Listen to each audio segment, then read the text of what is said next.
September 1944. The very first day, yes, you turn up in your short trousers and your Duke's coat tie. I hated ties. I hadn't anything against ties per se, I just couldn't tie them. Auntie Molly had to tie me tie for me when I went to school, trouble enough with my shoelaces. And I remember there were sheep on the field. They were there for a week or two, so they must have used sheep to crop the grass. And the first thing we did when we got into class was do the register, and there were a right collection of little weird beggars, I'll tell you. There was fat ones, thin ones, big noses. Oh, there were a few weirdos from out in the country. What was his name? He came from Wooler, and he was a wild man. Blown out purple cheeks, a manic look in his eye, and it was rumoured he ran up and down Cheviot naked. I'm not sure anybody believed that, but he used to bring darts to school and throw them at people. Total nutcase. Now the headmaster, Mr. Shelford, was a very fierce looking specimen. If he saw anybody who didn't belong to the school on the playing field, he would be out of his house like a shot in the robes. And he'd stalk over the field and he'd chase them all the way up Blakelaw Road. And if he heard a noise, he'd come sweeping down the corridors like a witch on a broomstick.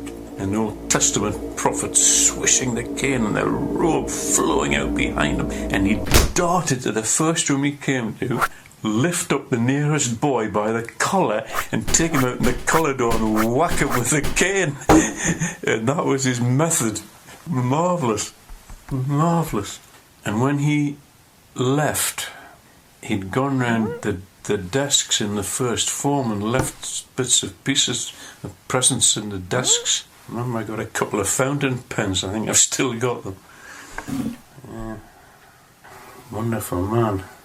But quite a few of the masters used to like to break up the lessons by reminiscing and telling a few stories. The history master in particular, Mr. Schofield. The subject was so boring that you could talk him into talking about Saturday's cricket match very easily. And then he'd set off on the board telling you where to place the field and all the rest of it, better than doing history. He used to say, run along to the staff room and fetch my little box of coloured chalks. So once he said that, you knew that's all right. We'll have some cricket and not some history.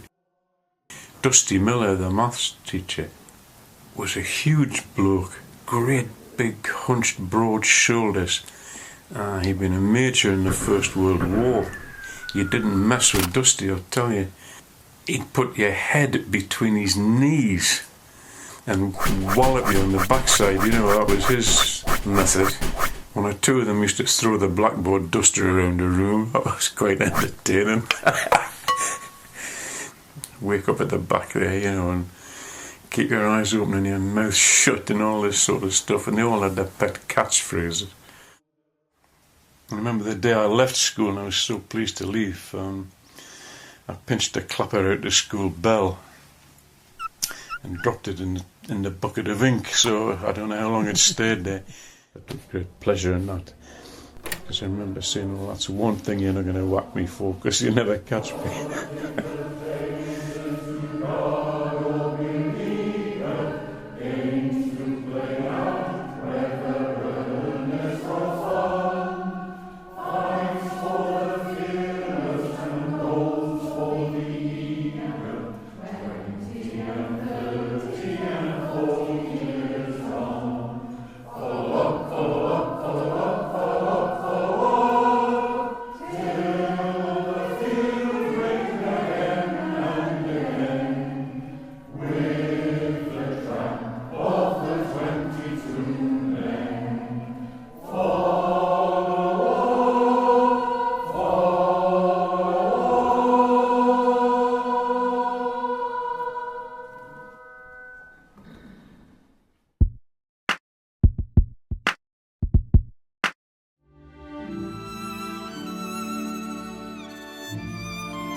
Once upon a time, there lived a princess who was the most beautiful princess in the world.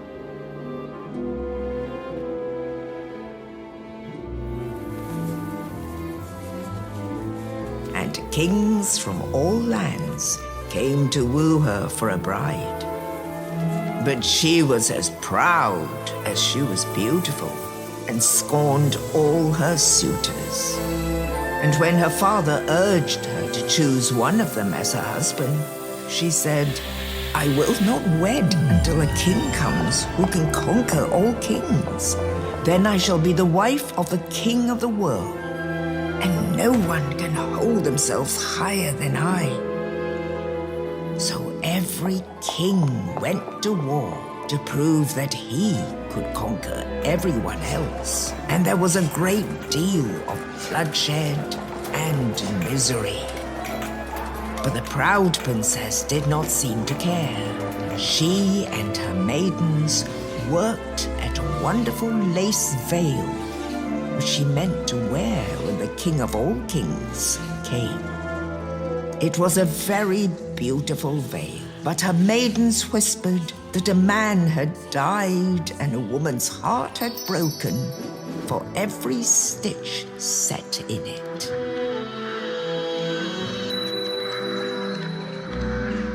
Just when a king thought that he had conquered everybody, some other king would come and conquer him.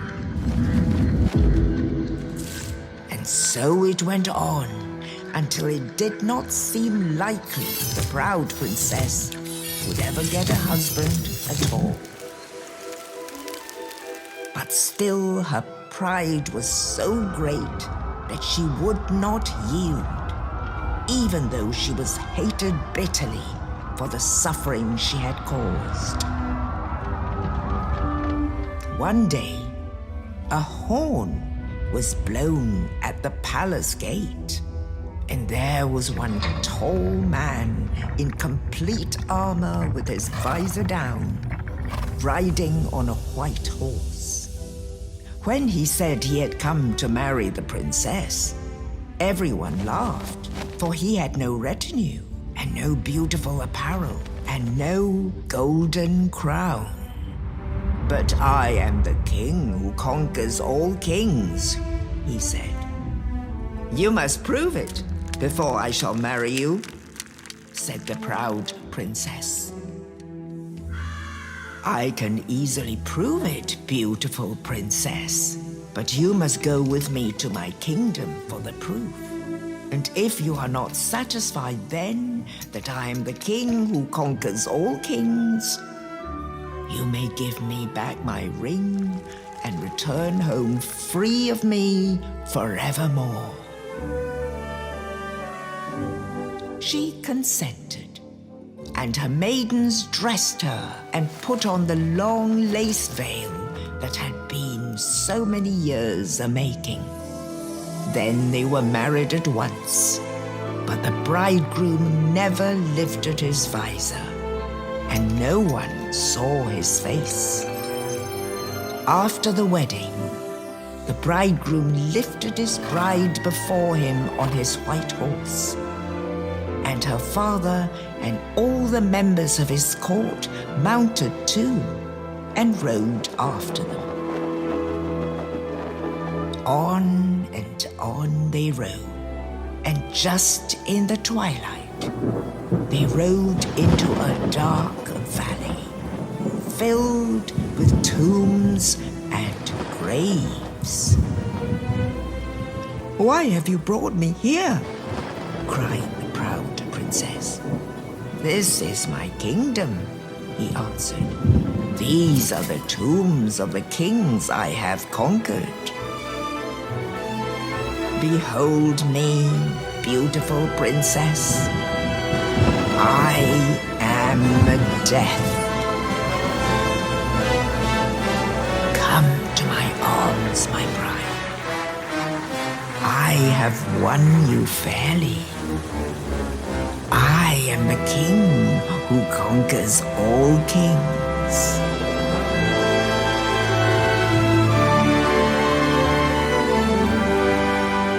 tempest of rain broke over the valley and blotted them from sight.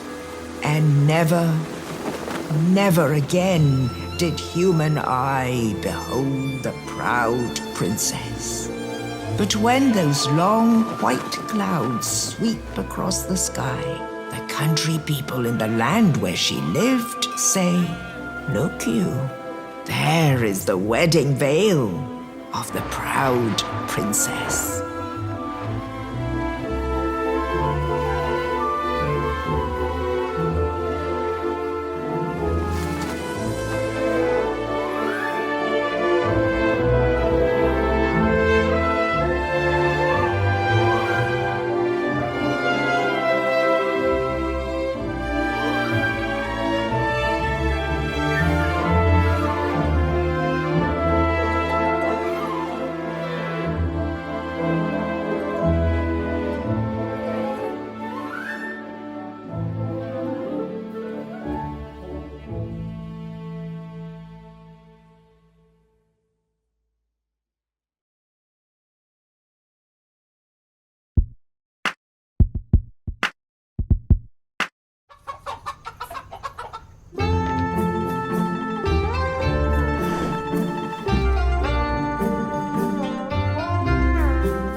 Many centuries ago in Wales, there was a beautiful countess named Alice from Angoulême, France.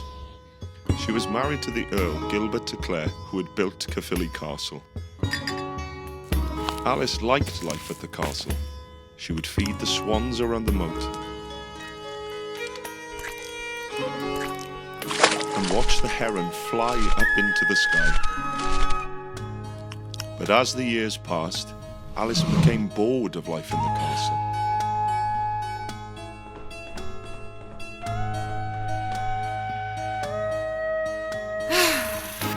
So she organised great banquets full of music and dancing to cheer the castle and herself up. A guest to one such banquet was a handsome prince called Gruffydd the Fair. Alice and the prince danced all night, and as they sat under the stars, they fell in love. They spent many days together by the edge of the castle moat, falling deeper and deeper in love. But after a while, the guilt of their relationship was too much for the prince to bear. So he confessed his sin to a monk. Little did he know, the monk was a loyal servant of Gilbert de Clare and told him of Alice's affair. Gilbert was furious and divorced Alice, sending her back to France on a boat. On hearing that the monk had betrayed his secret, Griffith found the monk sitting alone by a tree in Monksvale and tied a rope around his neck and hanged him. Gilbert then sent his men to search for Griffith.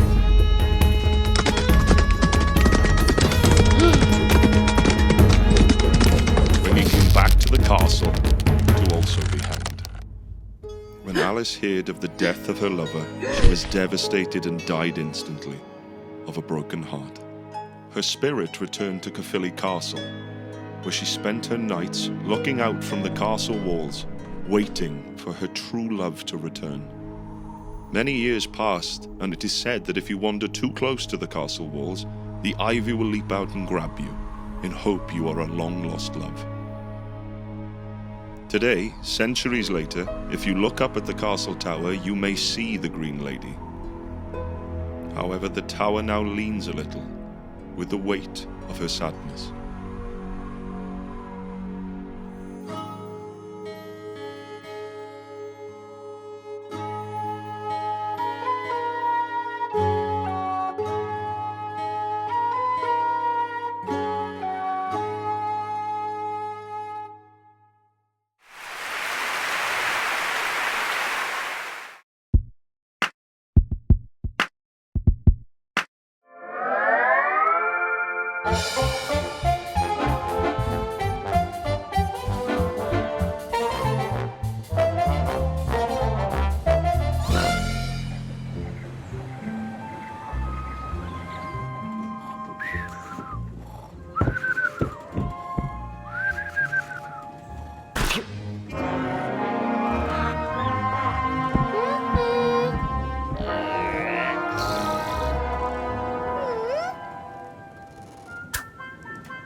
Ah, yes, the prodigy. Why, you're so much more experienced than them, yet they get all the credit. Isn't it unfair? Why, there's a very easy method to get rid of your current problem. It's called safely lessening annoyance of pingo, or slap.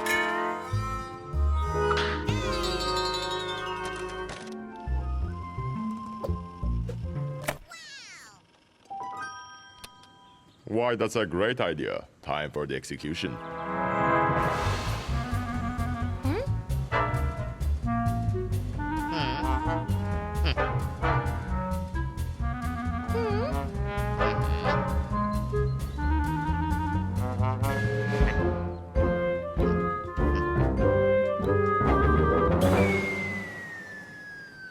Seems like you lost a little guy, huh?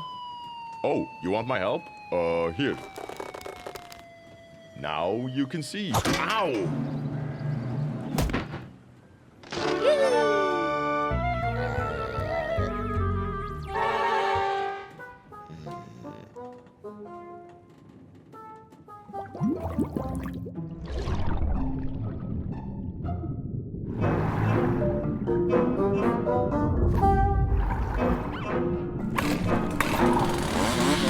Whoa, whoa, whoa. Buddy, I know I was lenient about stretching the frame before, but you can't be cutting it up like this. This is not something... Whoa!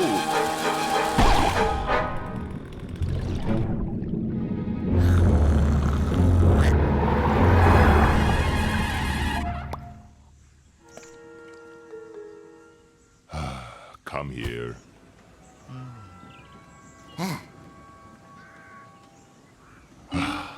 Okay, buddy. That was a little silly. That was a little out of line. I'm trying to help you here, but you're just messing up my work. I mean, do you even know how expensive celluloid is right now? That little stunt could have costed me a fortune. And besides, I think it'd be way easier for you if you just put in... Hey, are you even listening to me right now? Pal, this is really good advice and you're missing out on it. You know, it's super rude to not listen when somebody's talking to you, especially somebody who just created you out of thin air. And I mean, hey, what's with that look? Oh. Get on with it? Buddy, you can't rush the artist. Anyways, as I was saying, ow! Hey, what's the big idea?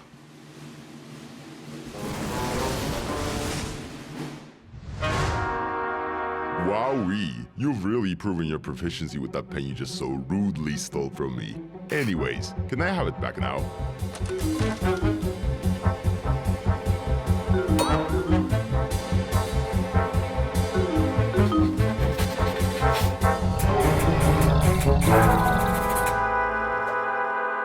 Oh no, he's gone nuts.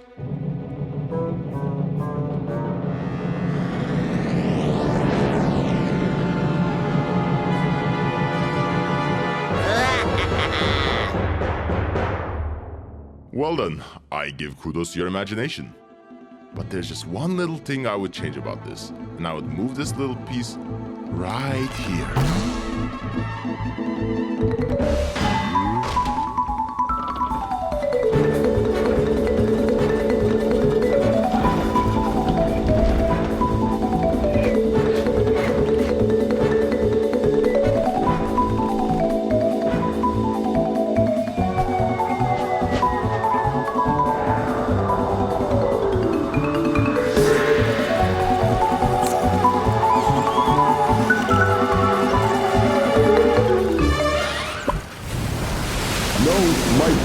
My aspect ratio. No!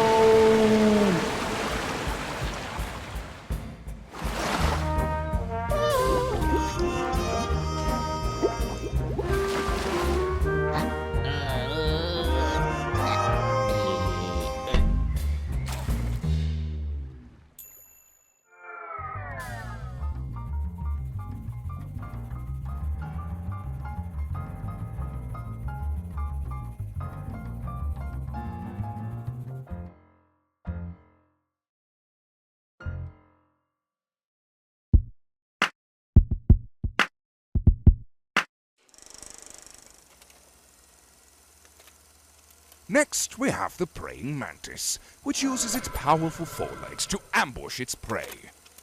But perhaps the most fascinating of all is the bombardier beetle, which sprays formic acid for its defense mechanism. In contrast, we have the googly fly. Well, no one even knows why it exists. In fact, it only has one day to live.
tape with lapses, blunders, and mistakes projected on the ceiling.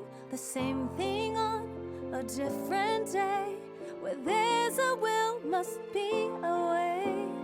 Finally, I get the courage to say, Why are you like this?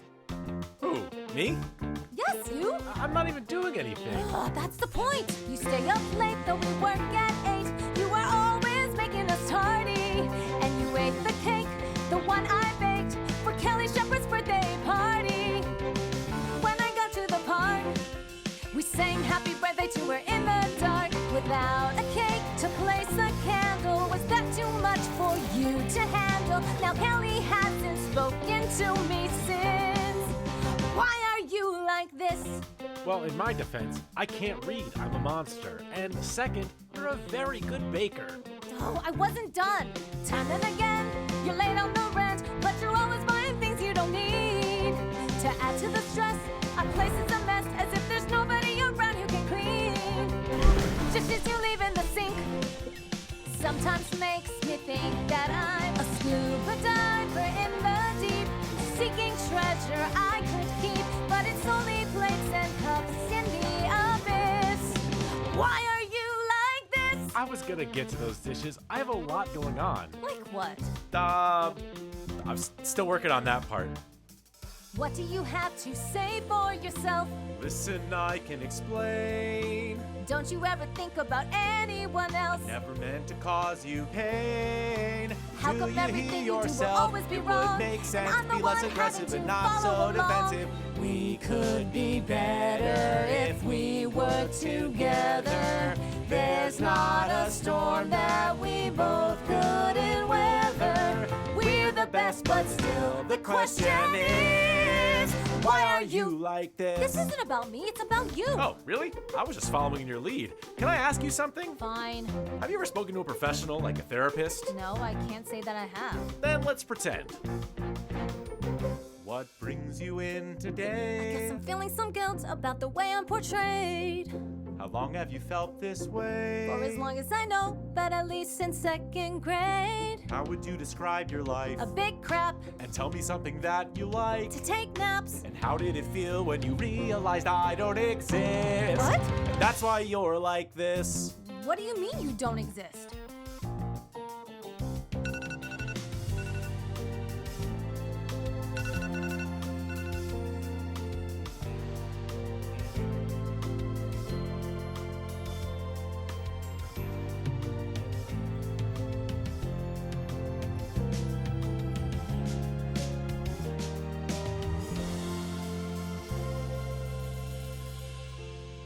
You're right. I am the monster. Wow, I feel horrible. Who said you're a monster? You know, I'm not even a monster. I'm just a part of you. We all make mistakes and some questionable choices, but that doesn't make us monsters. Cut us some slack. Isn't life hard enough already? You're right. I've been hard on you. Or I guess I've been hard on me.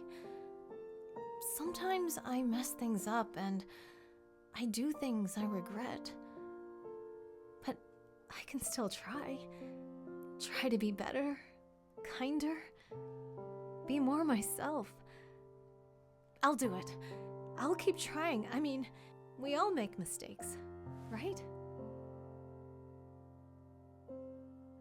Now at night, while I'm in bed, when the voices in my head tell me what to do instead of all the things that make me me, I'll try again tomorrow. I'll be grateful for the many miles to walk alone and search the world for the person I could be.